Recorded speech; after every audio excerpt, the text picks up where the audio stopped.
मकान बनने के लिए नींव मजबूत होना जरूरी है। नींव मजबूत नहीं तो मकान ढह जाएगा। ऐसे ही ब्रह्मचर्य हर मार्ग की नींव है। चाहे जिस मार्ग में चलना चाहो, चाहे जिस संप्रदाय में चलना चाहो, आपका ब्रह्मचर्य नींव है जीवन की। जो लोग कहते हैं कि मांस ताकतवर होता है, तुम्हारी चर्बी बढ़ा देगा, ताकत नहीं। ताकत कहते हैं संकल्प शक्ति को। संकल्प शक्ति का एक महात्मा पूरे समुद्र को अंजुली में पी गया। भले आप मांस खा के मोटी चर्बी खा सकते हैं कि देखो मैं ब्रह्मचर्य क्षीण करता हूं लेकिन बलवान हूं, लेकिन आप आत्मशक्तिहीन है। जो ब्रह्मचर्य से युक्त होता है उसकी संकल्प शक्ति बढ़ती है।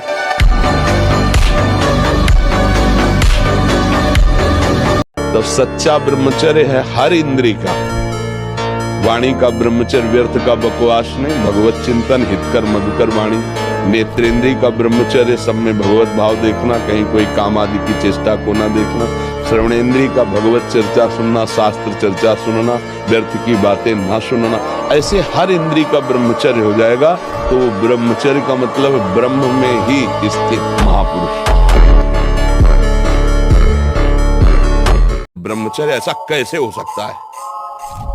बल है ना, अध्यात्म बल, शारीरिक बल की बात नहीं कहते। ऐसा कैसे हो सकता है? यदि एक बार ऐसा हुआ तो 1000 बार मैं प्रयास करूंगा और इस पर विजय। वो मतलब जिद्दी स्वभाव, एक निष्ठा उसी से आती है, उसी से।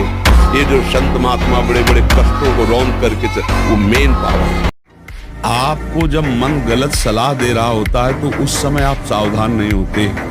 उस समय आप सुखद वृत्ति करके और आप मान लेते हैं कि इसमें सुख है, और फिर जब क्रिया हो जाती है तब आपको होश आता है। फिर आप मन से ग्लानि करते हैं कि यार मैंने क्यों किया, मैंने तो नियम लिया था अब ऐसा, पर आप उसे सुखद मानते हैं।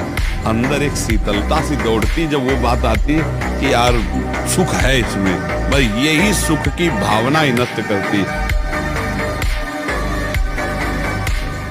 आज जो चेहरे पे चमक नहीं है, आज जो शरीर स्वस्थ नहीं, तो क्या भोजन नहीं खा रहे? क्या नहीं, सब खा रहे, पर व्यायाम नहीं कर रहे, संयम नहीं है। इसके कारण न चेहरे पे तेज है, न बुद्धि में प्रकाश। बुद्धि चतुर है और उसमें ज्ञान का प्रकाश नहीं है। खूब खा पी रहे हैं पर शरीर में बल नहीं है, अध्यात्म बल नहीं, क्योंकि काम आदि ने शरीर को नष्ट कर दिया है। विकारों ने शरीर पर आक्रमण कर दिया है। 2 बातों से नवीन पीढ़ी को बचाया जाए। पहला व्यभिचार से, जिससे ब्रह्मचर्य, और दूसरा आहार से। जो गंदे आहार हैं वो कभी बुद्धि को शुद्ध नहीं होने देंगे। 25 वर्ष तक ये ब्रह्मचारी रहे और फिर वो गृहस्थी में चला जाए, और 20-25 वर्ष गृहस्थ में रहे तो वो बहुत अच्छा गृहस्थ। और 25 वर्ष का ब्रह्मचारी जब संतान उत्पन्न करेगा तो बलिष्ठ और ज्ञानी और सर्वांग पुष्ट संतानें होंगी। और उसका महत्व ही नहीं समझा गया।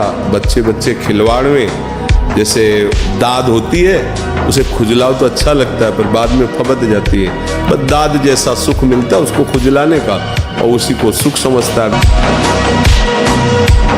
देखो गांव में जो हमने देखा है, गाय का दूध गाय का घी खाते थे, सीधे बाजरा और चना की रोटी खाते थे। 2.5 लीटर 5 लीटर घर में माठा सबके होता था, मठा, और ऐसा बल होता था कि देखने लायक शरीरों में रहता था। देखो ब्रह्मचर्य में एक अपार शक्ति, ब्रह्मचर्य का जो स्वरूप है वो महाबल संकल्प युक्त होता है। हमें लगता है अगर ब्रह्मचारी रहा जाए तो संकल्प से जो बल प्रकट होगा वो किसी को भी परास्त कर सकते हो। संकल्प का बहुत बड़ा बल होता है। और जो कामी पुरुष होता है, भोगी पुरुष होता है, संकल्पहीन होता है, उसके संकल्प में बल नहीं होता। आप देखो ना अपने देश प्रदेश में, तुम ब्रह्मचर्य रहकर समाज की सेवा कर सकते हो, तो आप अपने घर में रहकर ब्रह्मचर्य पूर्वक तपस्या आराधना करो। आप एक तेजस्वी तपस्वी हमारे देश के वीर जवान हो सकते हो, देशभक्त हो सकते हो, भगवान के भक्त। आओ दिव्यता की तरफ, पशुता की तरफ क्यों जा रहे हो?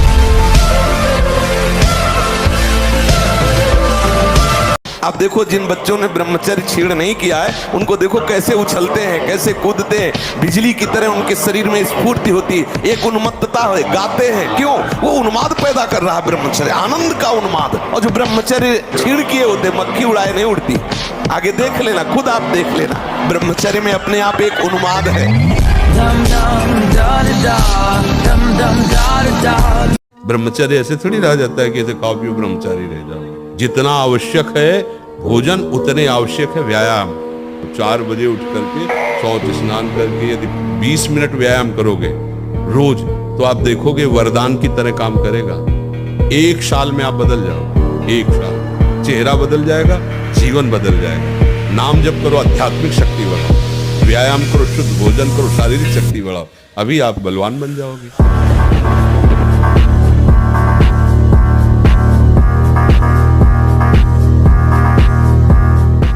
बहादुर आदमी चोट लगने पर और खूंखार होता है। कायर आदमी एक बूंद खून देखेगा दैया रे भाग गए। तो ये कायरों का मार्ग थोड़ी है, सूरवीरों का मार्ग है। अगर कहीं भी हम झुकते हैं तो हम सावधान होते हैं। ये कौन सी ऐसी वृत्ति है जो मुझे रौंद दिया, गिरा दिया? सूक्ष्मता से उस वृत्ति को पकड़ा और कस दिया। डरो मत, घबराओ मत, गिर जाना भी यहाँ दौड़ना है। अगर गिर भी गए तो अनुभव करो कहां से फिसले, वहां से आप सावधान हो। ये ऐसा खेल नहीं है कि आप निराश हो जाएं, आप परास्त हो जाएं। और ऐसे कितने हैं, हम तो आश्चर्य की बात कहते हैं। अमेरिका में रह रहा है और 28 और 32-35 के बीच के दोनों हैं। वो कसम खा के वृंदावन में गए कि आजीवन दोनों ब्रह्मचर्य रहेंगे। और उनका बच्चा होश में वृंदावन, बोले महाराज वचन देते हैं जीवन में कभी गलती नहीं हुई। अब बोलो सुंदरी पत्नी है, सुंदर शरीर है, खूब रुपए कमा रहे, ब्रह्मचर्य प्रणाम है। साधक होकर के भी गंदे आचरणों की वृत्ति बनी रहती, वो गृहस्थी होकर के भी संत की तरह रह रहे, प्रणाम है इससे सदगृहस्थ। देखो कोई अवस्था, बूढ़ा थोड़ी जवान है, कह रहा मैं ऐसी आकांक्षा करता हूं, तो ये नहीं कर रहा, ठाकुर जी से कराना चाहते हैं। प्रणाम है बच्चा तुम्हारे भाव को। और जब ब्रह्मचर्य रहा जाता है तो उसको सुविधा माया देती है ब्रह्मचर्य नष्ट करने की। ये बैठालना चाहिए। जैसे आप नियम लिए कि मैं आजीवन ब्रह्मचारी रहूंगा, तो आपको पक्की सुविधा एक समय आएगी कि आप आराम से भोग लीजिए। कोई निगेटिव नहीं, कोई नकारात्मक सोच भी नहीं आएगी। आप उसको स्वीकार करें, क्योंकि आपके व्रत को भंग करने के लिए माया ऐसी सुविधा देगी कि तो साधक जीवन भर इस बात से सावधान रहे। यदि नैष्ठिक ब्रह्मचर्य जीवन जिसका है, उसमें कभी कोई अभाव नहीं खटकता हृदय। इतनी संतुष्टता, इतनी शीतलता, भीषण सर्दी, गर्मी, वर्षा, कभी हमें याद नहीं कि जुकाम भी हो। ब्रह्मचर्य एक महान बल, महान तेज है जो कभी तुम्हें झुकने नहीं देगा।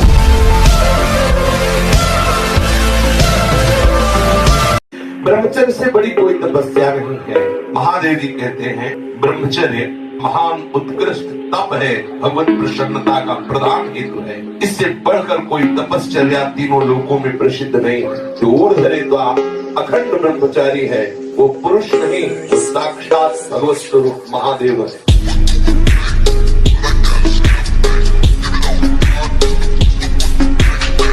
हनुमान जी को कोई परास्त क्यों नहीं कर पाता था? 2 कारण थे। चरित्र पवित्र और भगवान का चिंतन। हाहाकार मचा दिया। ऐसे जैसे उट्टन नहीं लगाया जाता, ऐसे पकड़ के राक्षसों को मसल देते। एक भूसे में हजारों को बाल ब्रह्मचारी और भगवान की शक्ति से संपन्न। अगर संयम और ब्रह्मचर्य में तुम्हारे अंदर वो बल होगा जो बल मांस खाने से नहीं होगा। मांस खाने से आप चर्बी बढ़ा सकते हो, लेकिन आप संकल्प सिद्ध नहीं हो सकते। पूर्व के ऋषि मुनि ऐसे थे, लेकिन कुछ भी कर सकते थे क्योंकि पवित्रता थी, सत्य संकल्प था। आज हमारी पवित्रता नष्ट हो रही है। आज हम अपवित्र भोजन पा रहे हैं। अगर ब्रह्मचर्य से रहो और पवित्र अन्न पाओ और डट के व्यायाम करो तो तुम किसी को भी परास्त कर सकते हो। यदि थोड़ा भी प्रभु का रस मिल जाए तो समीप सुंदरी से सुंदरी शरीरधारी स्त्री हो, आपका मन नहीं चलेगा, क्योंकि मन जो भोगता है वो तो प्रभु के चरणों में लग गया। अब कैसे फिसले? तो इसलिए चाहे गृहस्थ हो चाहे विरक्त हो, चिंतन, खान पान, संग, दृश्य, इन सबको संभाला जाए तो सम्यक रूप से ब्रह्मचर्य रहा जा सकता है। पूर्व इतिहास में शास्त्रों में पाया गया, चाहे राजा का राजकुमार हो या किसी गरीब का लड़का हो, दोनों गुरुकुल में एक समान रहते थे। 20 वर्ष 25 वर्ष तक शास्त्र शिक्षा, ब्रह्मचर्य, संयम, नियम अपने अपने अधिकारानुसार। आज हम सुख की लालसा से अपने को ऐसा नष्ट किए दे रहे। कोई गर्व न करे महीना 2 महीना ब्रह्मचर्य रह के कि मैं काम विजयी हो गया। भगवान शंकर की समाधि भंग कर सकता है, तुम तो जीव हो, वो शिव हैं, वो शिव हैं, उनकी समाधि भंग कर सकता है, तुम तो जीव हो। अब ये बच्चे की अवस्था है, इस समय तो बिजली जैसा पावर शरीर में, 18-20 की अवस्था मतलब समझते हो, उद्दंडता की मूर्ति, मतलब हर समय एक शरीर में दिव्य तेज, दिव्य कांति, दिव्य उत्साह। अब आजकल के 15-18 वर्ष के ऐसे बच्चे कि अगर 4 सीढ़ी चढ़ के आए तो गांठों में ऐसे आदत। अब ऐसी अवस्था में तो 5 बार 8-9 खंड की अगर बिल्डिंग हो तो उतर चढ़ के जाए फिर भी ऐसी दशा न हो, क्योंकि ब्रह्मचारी अवस्था होती है। गंगा के बहुत भ्रमण भी किए ना गंगा किनारे, तो कई लोग लिवा के उनको आए ऐसे ऐसे खोपड़ी की एकदम ऐसे ऐसे ऐसे, वो जैसे प्रेत आ जाते ना। इसके बाद जब उन्होंने कहा कि आप डरे तो नहीं, उन्होंने कहा महाराज हम भूतेश्वर के चेला हैं, हमको तुम्हारी खोपड़ी हिला ले थोड़ी डरे, इस मसान में सोते हैं और वही मस्त पड़े, हमें कोई भय थोड़ी है। अरे महादेव के चेला है कोई होता विचलित होना हमारे जीवन में नहीं होना चाहिए। 1000 बार नाली में गिरेंगे फिर भी हम छाती ठोक के आगे बढ़ेंगे। ये मार्ग ऐसे थोड़ी है गिर गए, हल्ला मचाने वाला मार्ग नहीं। अब मैं सूक्ष्मता से देखता हूं कहां से गिरा, क्यों गिरा, कौन सी ऐसी चूक हुई जो मुझे गिरा दिया। अच्छा, हमें लगता है हमारा खान पान बिगड़ा, मुझे लगता है कि ऐसा मेरा चिंतन छूटा, नहीं छूटने देंगे, नहीं खाएंगे ऐसा, ऐसी वस्तु नहीं देखेंगे, फिर आगे बढ़ते। अगर फिर फिसलते हैं फिर हम सावधान, अंतिम समय तक हम यही लड़ाई लड़ेंगे। तो बांध लंगोटा बचा के इंद्री कभी न देखा पर नारी, जो काछवाछ मन निश्चल राखे धनी धनी जननी तेरी रे। नरसिंह मेहता जी कहते हैं कि हमें पूरे आजीवन ये नियम रखना है कि पराई माता बहनों की तरफ हमारी गंदी दृष्टि ना हो। कभी अगर दृष्टि भी गंदी हो जाए, मान लो चूक है, बड़े जन्मों से हम उसी में लगे हुए हैं, तो क्रिया नहीं होनी चाहिए। और ब्रह्मचारी के नेत्र बोलते हैं, जैसे जंगली सिंह के नेत्र हैं, ऐसे ब्रह्मचारी के नेत्र होते, उसके नेत्र में पावर होता है, एक दबाव पक्ष होता है, वो जिस पर नेत्र डाले तो एक बार झुक जाए सामने वाले के। ब्रह्मचारी का ऐसा पावर।